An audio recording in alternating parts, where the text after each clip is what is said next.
जय हिंद। आप सभी को हमारे BSAB स्टडी पॉइंट पर स्वागत है। इस सरस्वती पूजा के शुभ अवसर पर आप सभी को BSAB स्टडी पॉइंट की तरफ से हार्दिक स्वागत है और इस सरस्वती पूजा के लिए ढेर सारी शुभकामनाएं।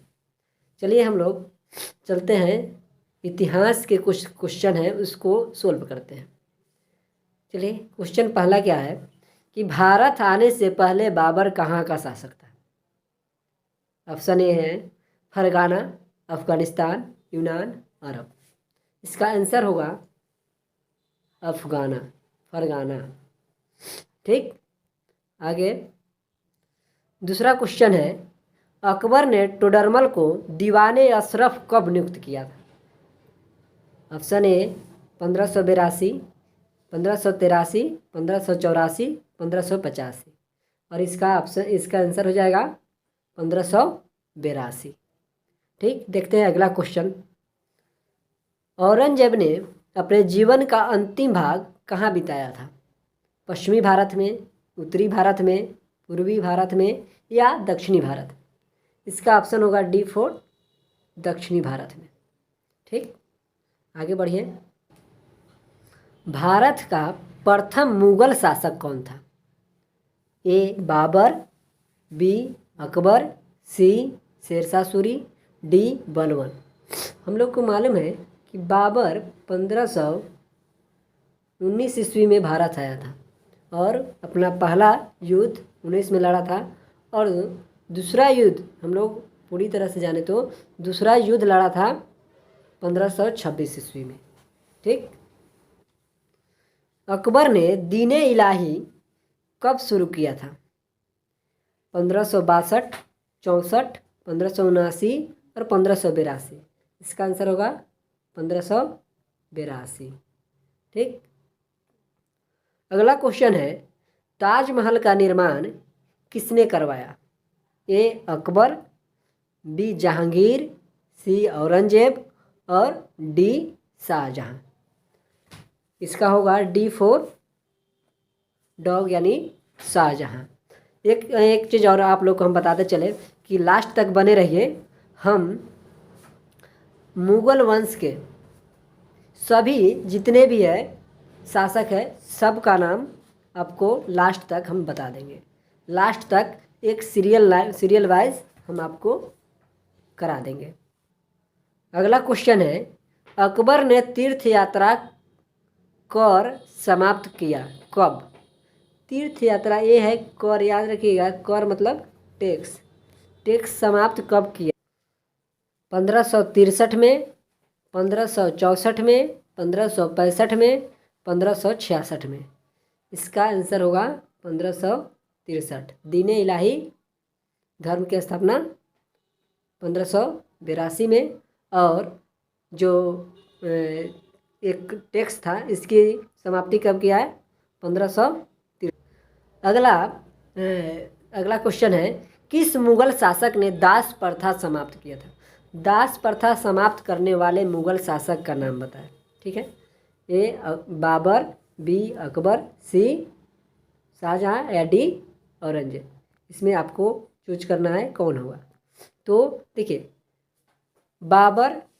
बाबर के बेटा हुमायूं के बेटा अकबर के बेटा जहांगीर के बेटा शाहजहां के बेटा औरंगजेब। तो इस तरह से आता है। तो बाबर तो ऑप्शन नहीं है, बाबर तो है लेकिन बाबर इसका दास प्रथा का समाप्त करने वाला व्यक्ति का नाम नहीं है।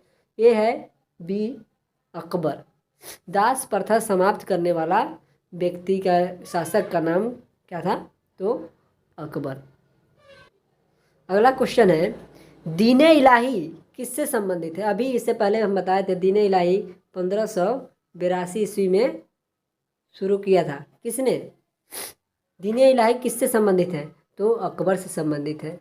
ठीक, अगला क्वेश्चन है, अकबर ने फतेहपुर सीकरी में एक नए शहर की नींव किसके सम्मान में रखी थी? क्वेश्चन याद फिर से देख लीजिए। अकबर ने फतेहपुर सीकरी में एक नए शहर की नींव किसके सम्मान में रखी थी? इसका आंसर होगा सलीम चिश्ती के सलीम चिश्ती के सम्मान में।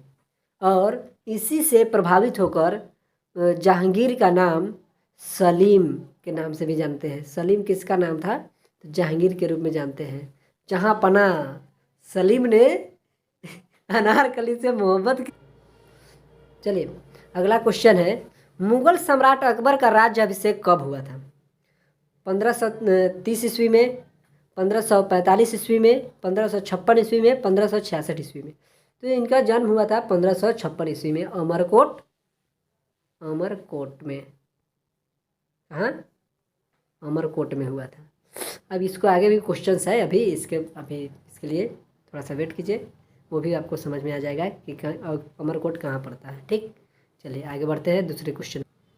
अकबर ने अपना मकबरा कहाँ बनवाया था? दिल्ली, आगरा, सिकंदरा और फतेहपुर सीकरी। तो इसका आंसर होगा सी, सिकंदरा में बनवाया था। अगला क्वेश्चन है, अकबर का जन्म कहाँ हुआ था? आ गया ना क्वेश्चन, उस समय बोल रहे थे ना कि क्वेश्चन आएगा, तो यही क्वेश्चन है, अकबर का जन्म कहाँ हुआ था? तो इससे पहले ही बताया है कि अकबर का जन्म अमरकोट में हुआ था। अमरकोट। देखिए क्वेश्चन का आंसर भी आपको बहुत जल्दी मिलने वाला है। ठीक, देखिए क्वेश्चन ऑप्शन है काबुल, कंधार, अमरकोट और थट्टा। जैसे कि आपको पहले बता दिया है कि जन्म कहाँ हुआ था? अमरकोट में। अगला क्वेश्चन है, किस मुगल शासक ने सती प्रथा पर प्रतिबंध लगाया? एक चीज़ हम बता रहे हैं, जितना भी नेक काम हो वो सीधा आंख बंद करके अकबर के पास जाइए। समझे? अकबर ने बहुत सारे नेक काम किए थे, इसलिए तो उनका नाम महान अकबर के रूप में जाना जाता है। ठीक, तो किस मुगल शासक ने सती प्रथा पर प्रतिबंध लगा दिया? तो है अकबर।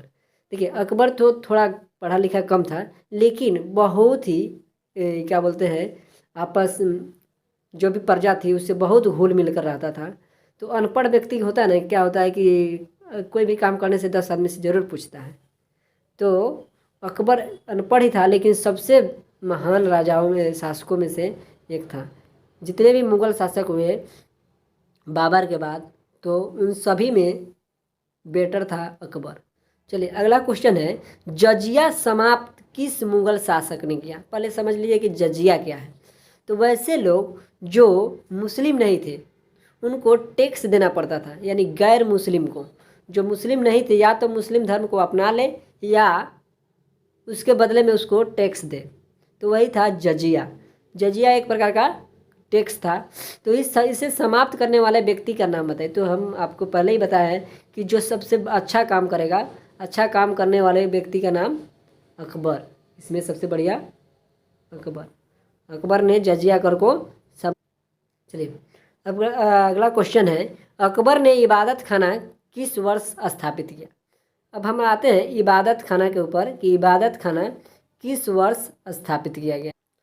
ए 1572, 1573, 1574 और 1575। तो अकबर ने इबादत खाना की स्थापना 1573 में किया हुआ था। फतेहपुर सीकरी को राजधानी किसने बनाया? जहांगीर, शाहजहां, बाबर और अकबर। तो यहाँ आंसर होगा अकबर। किस मुगल शासक ने झरोखा दर्शन का प्रथा शुरुआत किया? झरोखा दर्शन अकबर ने। अगला क्वेश्चन, अकबर का संरक्षक कौन था? ऑप्शन, बैरम खां, अब्दुल रहीम, मुनीम खां, फैजी। तो इसमें आएगा ऑप्शन A4 एप्पल, यानी बैरम खां। ठीक, अकबर ने निम्नलिखित में से किस राज्य पर अधिकार नहीं कर सका था? तो उसका आंसर है मेवाड़। एक और क्वेश्चन है, निम्न में से कौन मुगल शहजादी थी जो कवित्री थी? जहांआरा, जेबुनिसा, रुबिया, नूरजहां। तो इसमें ऑप्शन आंसर होगा जहांआरा। चलिए, हल्दी घाटी का युद्ध कब हुआ था, यानी किस वर्ष हुआ था? जब भी हल्दी घाटी का युद्ध के बाद आएगा तो महाराणा प्रताप का नाम हमारे लबों पर ना आए, ऐसा हो ही नहीं सकता। 1562 ईस्वी में, 1567 ईस्वी में, 1576 ईस्वी में, 1579 ईस्वी। आंसर है 1576 ईस्वी में। ठीक, अगला क्वेश्चन है, तानसेन का मकबरा कहाँ है? मकबरा ये ग्वालियर में है। ग्वालियर कहाँ पड़ता है ये तो बताइए आप लोग, ग्वालियर कहाँ पड़ता है? ग्वालियर पड़ता कहाँ है? ग्वालियर पड़ता है मध्य प्रदेश में। मुगल कालीन चित्रकला का चरमोत्कर्ष किसके शासनकाल में था? अब अकबर पढ़ लिए, अब इसके बाद में कौन सा आएगा याद कीजिए। बाबर, हुमायूं, अकबर, जहांगीर, शाहजहां और औरंगजेब। तो अकबर ख़त्म हो गया तो आंसर क्या होना चाहिए? अकबर के बाद में जहांगीर, तो इसका आंसर होगा जहांगीर। मुगल कालीन चित्रकला जहांगीर के शासनकाल में चरमोत्कर्ष का, चरमोत्कर्ष मतलब कि चरम सीमा पर था। तुजू के बाबरी को किसने फारसी में अनुवाद किया? फारसी में अनुवाद करने वाले व्यक्ति के नाम बताना है। तुजू के बाबरी, बाबर की आत्मकथा है, उसको किसने फारसी में अनुवाद किया? तो हम लोग फारसी में अनुवाद किया तो किस भाषा में लिखा गया था? तो तुजू के बाबरी तुर्की भाषा में लिखा गया था। इसका आंसर होगा अब्दुल रहीम। चलिए, क्वेश्चन तो बहुत सारे हैं, फिर अब ज़्यादा लंबा वीडियो हो जाएगा, इसके लिए हम फिर दूसरा वीडियो बनाएंगे। अभी इसके लिए धन्यवाद, आप लोग इतना देर इस चीज़ को देखें, थैंक यू। और अब एक आपसे गुजारिश है कि हमारे चैनल को लाइक सब्सक्राइब कर दीजिए और शेयर कीजिए अपने दोस्तों के साथ जो इससे जुड़े, और लाइक सब्सक्राइब करने के लिए बोलिए। Thank you.